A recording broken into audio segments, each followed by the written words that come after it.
அடா டேய் என்னடா இது இவ்வளவு பெரிய டேங்க்ல டீ தரீங்க? அப்படிதாங்க ரீசெண்டா பாண்டிச்சேரி பக்கமா வந்திருந்தேன். அப்பதான் தாய்பட்டியின் கிருஷ்ணா பண்ணை பால் கடையை பார்த்தேன். அண்ணகிட்ட ஒரு மசாலா டீ சொல்லிட்டு உக்காந்தா பல வகை ஸ்வீட்ஸ் எடுத்து வைக்கிறாங்க. நான் சாப்பிட்டு பார்த்ததுல ஆமை ஜாமுனு அவள் ரெட்டு சூப்பரா இருந்துச்சு. ஸ்வீட்ஸ் சாப்பிட்டு முடிச்ச பிறகு மசாலா டீயை குடிச்சு பார்த்தா சக்கரையே இல்ல.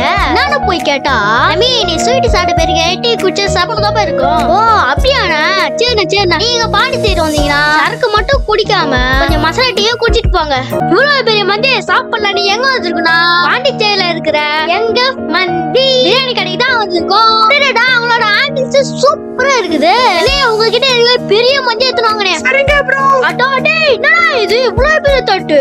இவங்களோட மந்தி பிரியாணி சாப்பிடும்போது அமோகமா இருந்துச்சு. இவங்களோட குணாப்பா சூப்பரா இருந்தது. Crispy chicken. ஆஹா என்னடா இது மீன் மாதிரியே இருக்குது. பேர் தெரியல, வாயில எடுத்து போடுவோம். ரம்ஜான் பண்டிகை நாள்ல மட்டுமே கிடைக்கிற அலிமே உங்ககிட்ட எப்பயுமே இருக்கும். உங்க ஃபேமிலியோட சேர்ந்து ஒரே தட்டுல சாப்பிடணும்னா பாண்டிச்சேரியில இருக்கிற மந்தி பிரியாணிக்கு வாங்க.